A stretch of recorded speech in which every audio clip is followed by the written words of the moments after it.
Shadowing technique का, जिसमें कि हम स्पीकर के वर्ड्स को ध्यान से सुन के उसको डिट्टो कॉपी करते हैं, उसकी टोन, रिदम सब कुछ कॉपी करते हैं, प्रोनाउंसिएशन। यही हम आज पढ़ेंगे, शैडोइंग इंग्लिश स्पीकिंग प्रैक्टिस क्या होता है, किस तरीके से आप स्पोकन इंग्लिश को इम्प्रूव कर सकते हो। Shadowing is one of the most practical ways to improve spoken English. ये जो भी टेक्निक हमने देखी शैडोइंग, ये है जो भी प्रैक्टिकल टेक्निक्स हैं। प्रैक्टिकल का मतलब हो गया कि जो रियल लाइफ में भी यूज की जा सके, यूजफुल होती है जो रियल लाइफ में। तो वो जो भी तरीके होते हैं स्पोकन इंग्लिश इम्प्रूव करने के, उसमें से एक टेक्निक है shadowing. Because it trains your year and tongue together, क्योंकि आपको दो तरीके की प्रैक्टिस एक साथ मिल रही है। एक तो है लिसनिंग की, आप ध्यान से सुनते हो, तो एक तो आपको मिल रही है प्रैक्टिस लिसनिंग की, और टंग मतलब बोलने की भी साथ साथ आपको प्रैक्टिस मिल रही है। इसीलिए शैडोइंग जो है बहुत इंपॉर्टेंट टेक्निक है, लिसनिंग एंड स्पीकिंग टुगेदर एक साथ। Instead of only learning the rules, you actively listen to natural sentences and repeat them. बजाय इसके कि आप सिर्फ रूल्स याद करो, यहाँ पे क्या हो रहा है, आप एक्टिव तरीके से, मतलब कि doing something will full attention, conscious होकर ध्यान से आप सुन भी रहे हो नेचुरल सेंटेंस कैसे बनाए जाते हैं, और उसको फिर रिपीट भी कर रहे हो इमीडिएटली। इमीडिएटली मतलब तुरंत, जैसे आपने सुना वैसे फिर आपने बोलना शुरू किया immediately. Copying the pronunciation, rhythm and tone, तीन चीजें आप कॉपी कर रहे हो। एक प्रोनाउंस कैसे कर रहे हैं वर्ड्स को, फिर है रिदम, और फिर है टोन। अभी दोनों चीजें समझते हैं, रिदम क्या होता है, टोन क्या होता है। टोन तो हो गया कि फीलिंग क्या है उस सेंटेंस में, जैसे यहाँ पे ये वाला वर्ड है रियली, तो ये आप अलग अलग इमोशन से बोल सकते हो। अगर हैप्पी इमोशन से बोलोगे really, really today we are going for a picnic. और अगर गुस्से से होगा really the picnic has been cancelled. तो जो टोन होगी उसको आपको सुनना है, फिर कॉपी करना है, इसको तो बोलते हैं टोन, फीलिंग। नेक्स्ट है रिदम। रिदम क्या होता है, पैटर्न और फ्लो ऑफ योर स्पीच, कैसे आप सेंटेंस में किस वर्ड्स पे स्ट्रेस दे रहे हो, how you stress some words and speak others softly, और कौन से वर्ड्स में कम स्ट्रेस दे रहे हो। जैसे एग्जाम्पल, जो भी कैपिटल लेटर्स हैं वो वाले वर्ड्स में आपको स्ट्रेस देना है। I want to go to the market, ठीक है, सम वर्ड्स आर स्ट्रोंगर क्योंकि हम उसमें स्ट्रेस दे रहे हैं। I want to go to the market, this makes your English sound natural. इस तरीके से अगर आप बोलोगे तो बिल्कुल स्वाभाविक लगेगी इंग्लिश, नॉट फ्लैट। ऐसे नहीं लगेगा कि एक ही मूड में आप पूरा का पूरा सेंटेंस बोले जा रहे हो।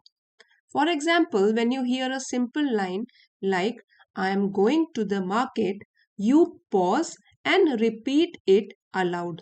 अब यही वाला एग्जाम्पल हमने ऊपर पढ़ा, अगर आप ऐसा सिंपल सा सेंटेंस एक सुनो तो आप थोड़ा रुको, पॉज दो, फिर उसको रिपीट करो, वो भी जोर से बोलकर, क्योंकि आपकी टंग को फिर प्रैक्टिस मिलेगी। अलाउड मतलब जोर से रिपीट, दोहराओ। Focusing on clarity and flow, इस बार आपका फोकस होना चाहिए क्लैरिटी के ऊपर, कि आपको जो सुना है वो ढंग से सुना है, और जो बोल रहे हो क्या वो क्लियर तरीके से बोल रहे हो। तो क्लैरिटी हो गया, clear and easy to understand, सुनना भी ध्यान से है और बोलना भी ध्यान से है।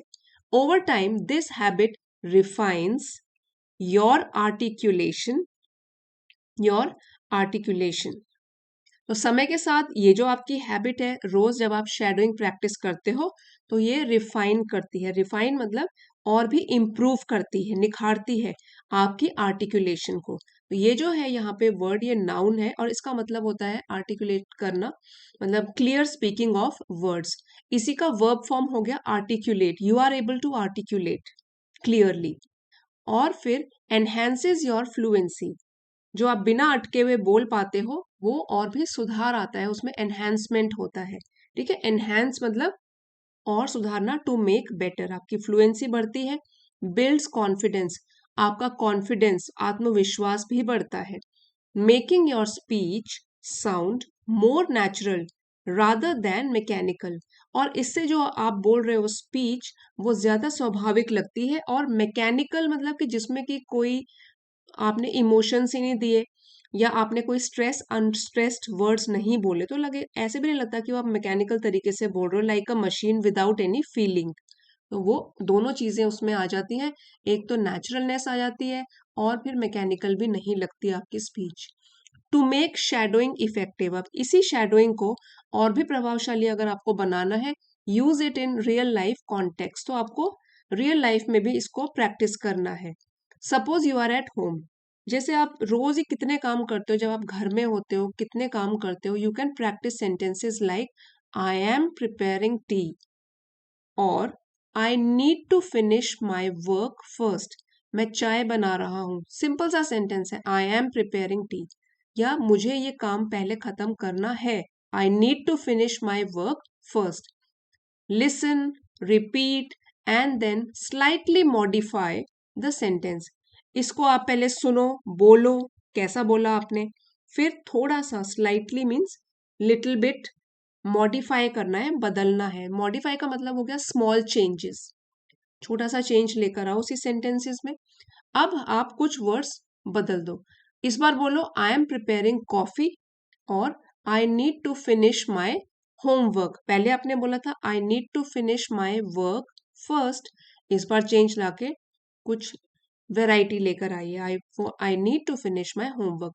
दिस स्मॉल वेरिएशन, तो अभी आपने क्या किया, थोड़ा सा चेंज लेकर आए, आपने मॉडिफाई किया। यहाँ पे देखिए वर्ड्स भी आप याद कर सकते हो, modify to bring small change, variation का मतलब भी यही हुआ, अ स्मॉल चेंज। तो ये छोटा सा जो चेंज लेकर आए, इसमें क्या है, स्ट्रेंथन्स, मजबूत बनाता है, टू मेक स्ट्रॉन्ग आपकी sentence formation, and helps you think in English, आपकी मदद करता है ताकि आप सीधे के सीधे इंग्लिश में ही सेंटेंसेस बनाएं, क्योंकि सिंपल से डिफिकल्ट की ओर आप बढ़ रहे हो।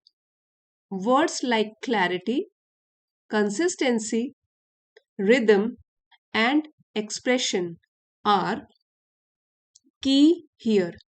तो जैसे कि क्लैरिटी मीन्स स्पष्टता, क्लियर, क्लियर होता है सब कुछ।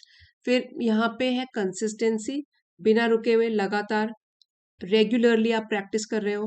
रिदम भी लेके आ रहे हो, रिदम हमने ऊपर पढ़ा था, लय, कौन से वर्ड्स में स्ट्रेस होगा कौन से में नहीं होगा।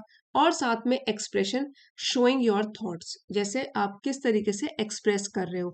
यही चार चीजें हैं, एक तो हो गया क्लैरिटी, कंसिस्टेंसी, फिर हो गया रिदम और फोर्थ हो गया एक्सप्रेशन। ये चारों चीजें जो है ये की है, यहाँ पे यही एक चाबी है जिसके ऊपर सारी की सारी बोलने की जो आपकी प्रैक्टिस है वो डिपेंड करती है।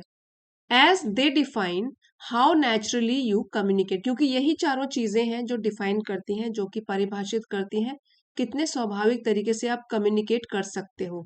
नॉट जस्ट व्हाट यू से, ऐसा नहीं है कि बस आप उसको सिर्फ बोल के दिखा रहे हो, लेकिन उसमें इमोशंस भी भर रहे हो, स्ट्रेस भी दे रहे हो और क्लैरिटी के साथ भी बोल रहे हो।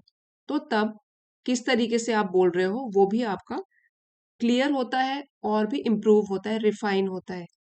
Consistency is the cornerstone of success in shadowing practice. अब आप जब रोज शैडोइंग प्रैक्टिस करोगे उसमें आपको कंसिस्टेंट बन के रहना है।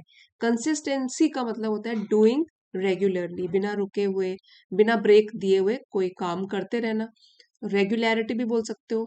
ये एक कॉर्नरस्टोन है, आधार है। कॉर्नरस्टोन का मतलब होता है मोस्ट इंपॉर्टेंट पार्ट सक्सेस का शैडोइंग प्रैक्टिस में। Even 10 minutes daily can create noticeable improvement if done with focus। अगर आप केवल 10 मिनट्स लेकिन रोज इसको प्रैक्टिस करते हो तो आप इम्प्रूवमेंट देख सकते हो, वो भी जो कि आपकी नोटिस में आएगा, नोटिसेबल होगा, इजी टू सी। इसका मतलब क्या हो गया, noticeable which is easy to see, कि हाँ इम्प्रूवमेंट आ रहा है, नोटिस हो रहा है कि इम्प्रूवमेंट हुआ है। इफ डन विद फोकस, लेकिन एक चीज का ध्यान रखना है कि पूरे फोकस के साथ, रोज रेगुलरिटी कंसिस्टेंसी के साथ करना है, एंड डेडिकेशन, और पूरा का पूरा समर्पण मतलब स्ट्रॉन्ग कमिटमेंट के साथ आपको करना है।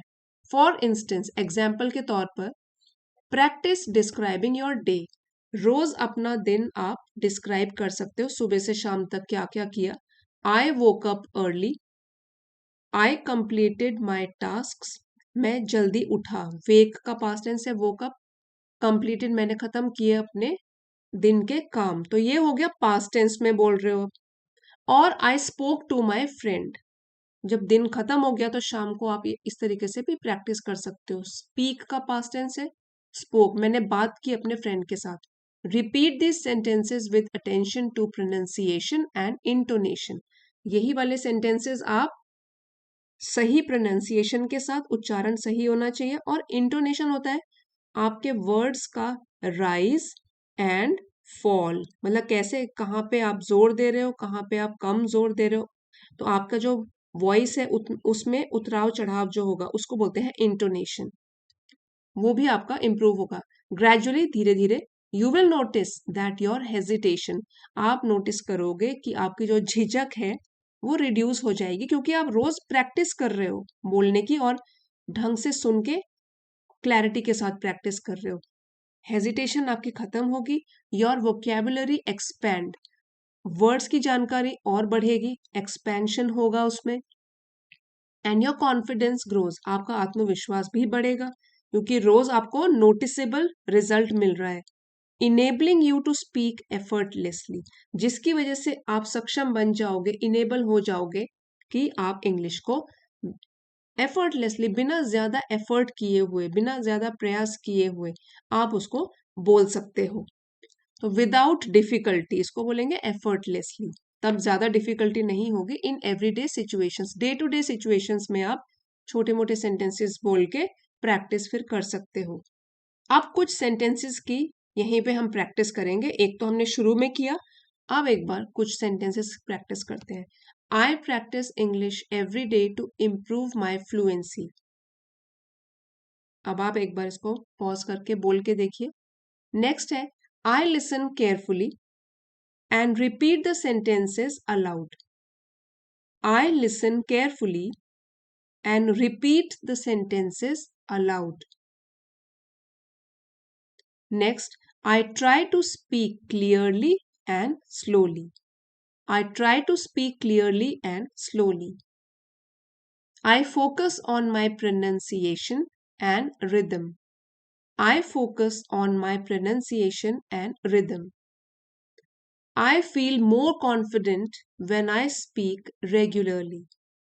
I feel more confident when I speak regularly.